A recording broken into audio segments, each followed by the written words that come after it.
we have this unrealistic kind of feeling, well, we're connected because we're connected on our phones. But actually, the more we use the phone, the less connected we feel. Because you're just disassociating to this natural primal need of human connection. Well, it's not really intimate connections, which is what people really want and need.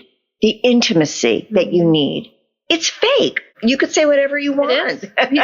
Everyone's living their best life on there. That's not real. I know, right? Hello and welcome to Pathways Unleashed, a special edition of Pathways with Amber Stitt. The Pathways Unleashed podcasts were recorded with special guests and the authors of The Unleashed Entrepreneur and The Biohacking Entrepreneur, who were celebrating the book launches at the Unleash Your Superpower conference in Delray Beach, Florida in April 2025. Let's join the conversation.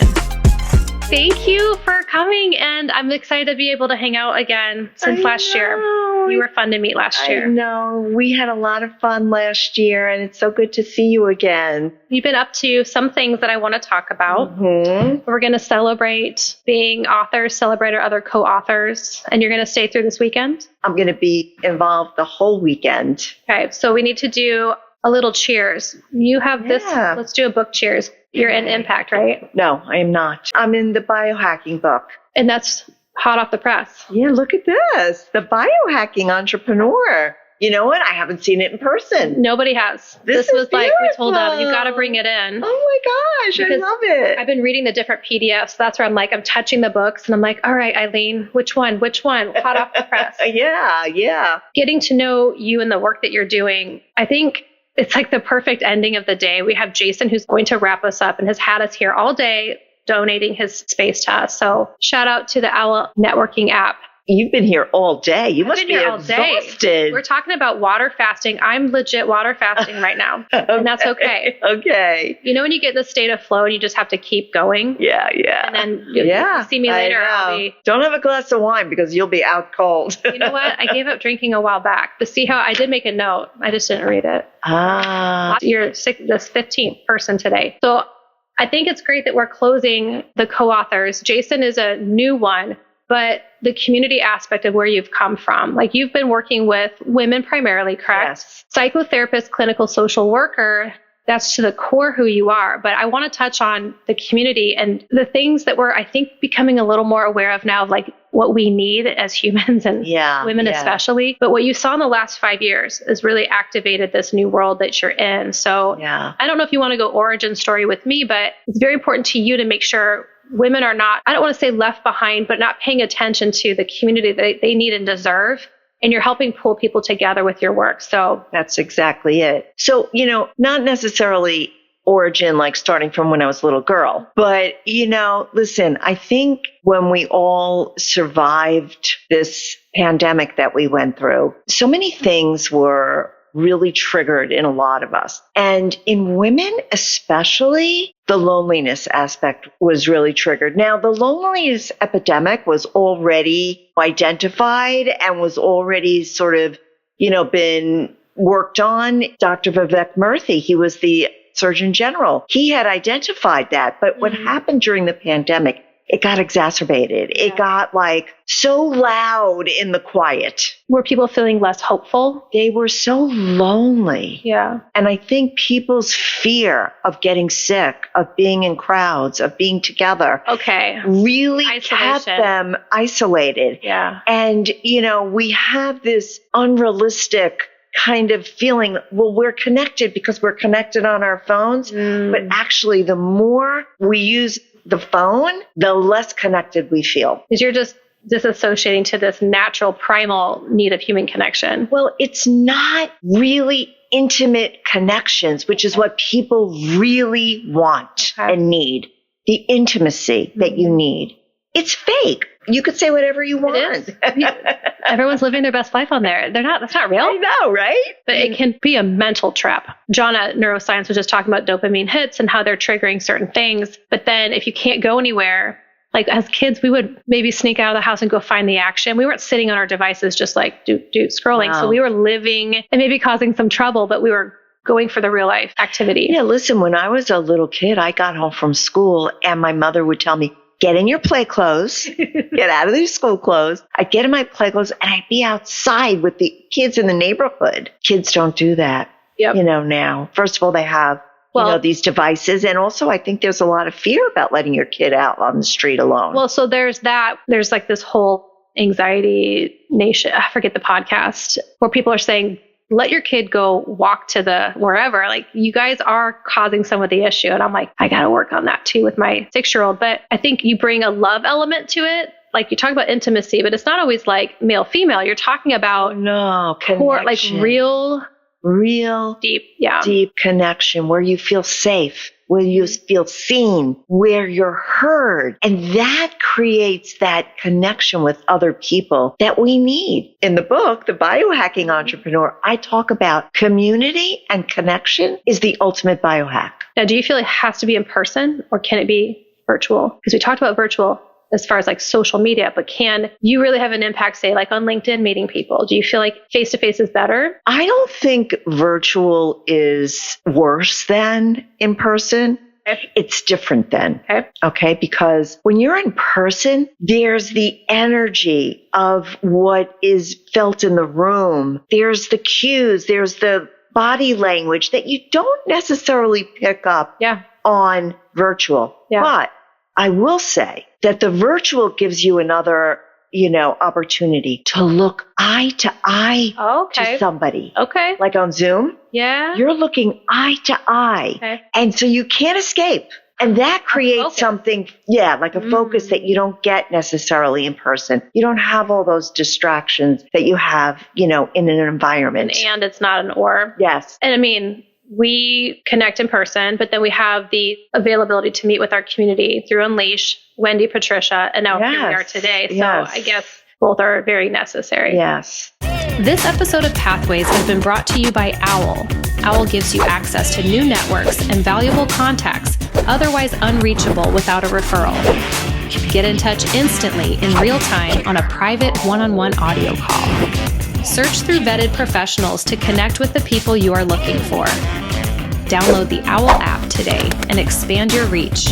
What would you say to somebody that's kind of having a hard time building community? Because I'm kind of that go-getter, like, no excuses. You can go online. You can engage on LinkedIn or any platform. Do you ever find that people are still like having a hard time with that? Absolutely. It's not. Absolutely. And that's one of the reasons why I started my sister group. Okay. So that's, I kind of want to get to that, but I wasn't naturally teeing that up. So that is why. Yeah, because, listen, I think there are natural communities that happen as we develop through our life, right? So when we're younger, we have school. Yeah. That's a natural community. Yeah. When we go to college, that's a natural community. Some of us who have children, you have that community of the mommy and me's and the nursery schools and all of that.